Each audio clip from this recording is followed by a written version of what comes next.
Oke, assalamualaikum warahmatullahi wabarakatuh. Nah, jadi sebelumnya yang terhormat kepada Abi Hanif dan Ibu Ida selaku pengasuh pondok seperti sudah, dan yang terhormat kepada guru-guru saya dan kepada kedua orang tua saya yang telah mensupport saya. Nah, jadi di sini saya akan memperhatikan tentang kitab Ulumul Quran, yaitu kitab yang menjelaskan tentang Al-Quran. Nah, di cabang pertama ini ada apa pengertian tentang Al-Quran. Nah, jadi Allah telah menurunkan kitab-kitab sesuai dengan namanya. Nah, jadi setiap kitab itu memiliki maknanya tersendiri. Misalnya ini nama yang paling populer di kalangan umat Islam yaitu adalah Al-Quran dan Alkitab. Nah, jadi Al-Quran dan Alkitab ini memiliki maknanya masing-masing. Nah, jadi apa itu artinya Alkitab? Nah, jadi Alkitab itu adalah sebuah yang berbentuk tulisan. Sedangkan apa itu Al-Quran? Al-Quran yaitu adalah sesuatu yang disimpan di dada yang seseorang itu sering membacanya. Nah, jadi di dalam pengertian Al-Quran ini terdapat perbedaan pendapat. Ada 6 pendapat. Yang pertama ada Imam Syafi'i. Nah, jadi menurut Asy-Syafi'i nama Al-Quran ini tidak memakai hamzah di tengahnya. Jadi namanya itu Al-Quran. Mengapa? Jadi menurut Imam Syafi'i itu Al-Quran yang artinya itu adalah menggabungkan sesuatu dengan sesuatu yang lain. Nah, sedangkan yang kedua menurut Manna Al-Qatan. Nah, jadi menurut Manna Al-Qatan Al-Quran yaitu adalah suatu lafaz yang dari kata qara'a yang artinya itu membaca. Nah, berarti qari'ah yaitu adalah melantunkan suara-suara huruf dengan sangat dengan indah kayak gitu. Nah, jadi Al-Quran itu masdar dari lafaz qara'a.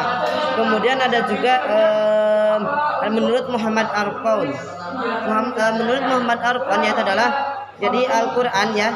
Jadi tadi Al-Quran diambil dari kata qara'a yang artinya itu membaca. Tetapi dikarenakan ketika dahulu itu Allah menurunkannya melalui malaikat Jibril yang langsung dikirimkan yang langsung dikasihkan kepada Rasulullah dan tidak membacanya, maka Muhammad Arqon itu kurang setuju. Kemudian ada juga menurut Al-Farra. Nah, jadi menurut Al-Farra pengertian Al-Quran itu yaitu adalah menurut Al-Farra pengertian Al-Quran itu ialah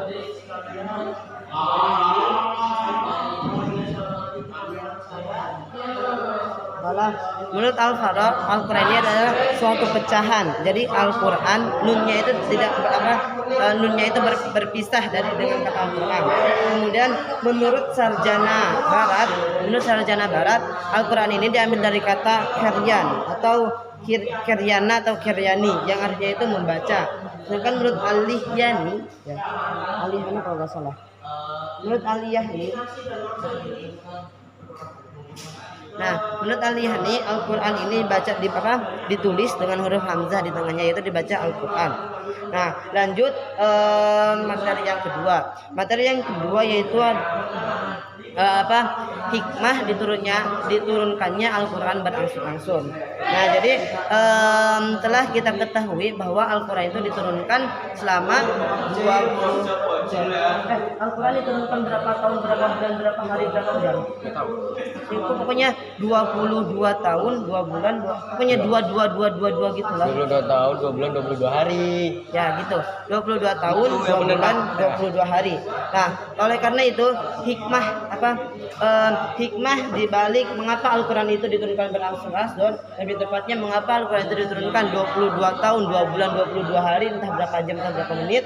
Nah, itu dikarenakan ada yang pertama berdasarkan peristiwa. Yang pertama itu berdasarkan peristiwa. Yang pertama itu berdasarkan peristiwa. Nah, jadi peristiwanya itu ada yang individu, ada yang kolektif, yaitu baik suatu masalah kaum bersama-sama ataupun ya pokoknya gitu. Nah, kemudian menurut As-Saleh hikmah diturunkannya Al-Quran berangsur-angsur yaitu adalah untuk memantapkan hati Rasulullah SAW. Nah, jadi apa maksudnya? Jadi misalnya ketika Rasulullah kurang yakin, maka Al-Quran itu diturunkan secara berangsur-angsur agar memantapkan hati Rasulullah SAW. Kemudian yang kedua yaitu adalah untuk mempermudah Rasulullah SAW dan para sahabat untuk menghafalnya.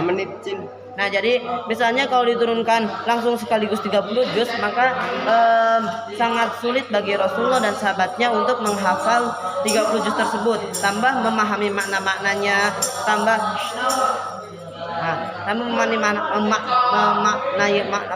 memahami makna-maknanya, kemudian menghukumi ayat-ayat tersebut dan lain-lain.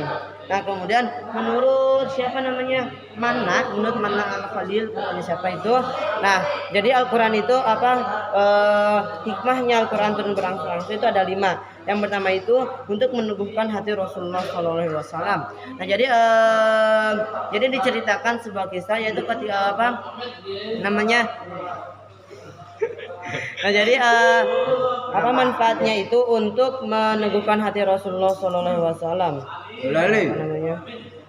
Ya, nah jadi misalnya itu ketika Rasulullah SAW sedang bersedih hati, sedang gundah hatinya itu, misalnya sedang gundah, maka Allah menurunkan Al-Quran, ayat-ayat Al-Quran itu dengan kabar gembira, dengan apa. Nah, kemudian yaitu yang kedua sebagai tantangan. Nah, sebagai tantangan dan sebagai mukjizat Rasulullah SAW. Nah, jadi salah satu mukjizat Rasulullah SAW itu adalah Al-Quran ya, yang sudah kita ketahui.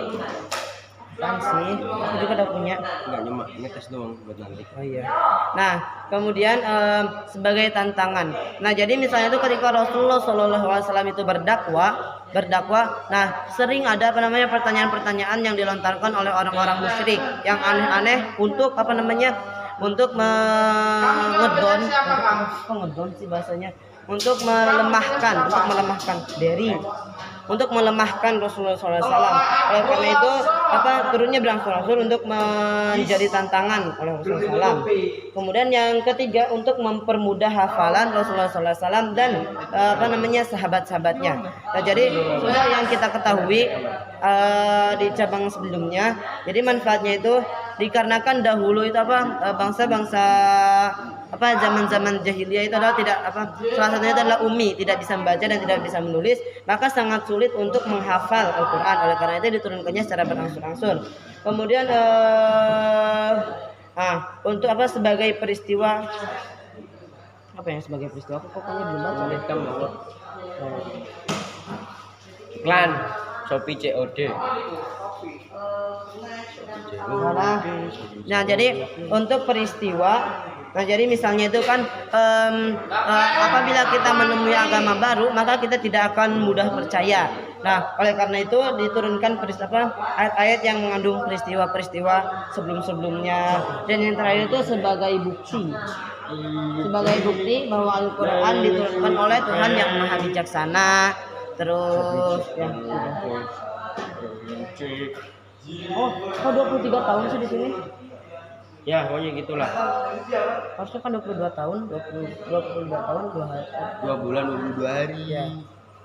Oke, sekian saja dari saya. Kurang lebihnya mohon maaf. Wabil taufiqul hidayah. Wassalamualaikum warahmatullahi wabarakatuh.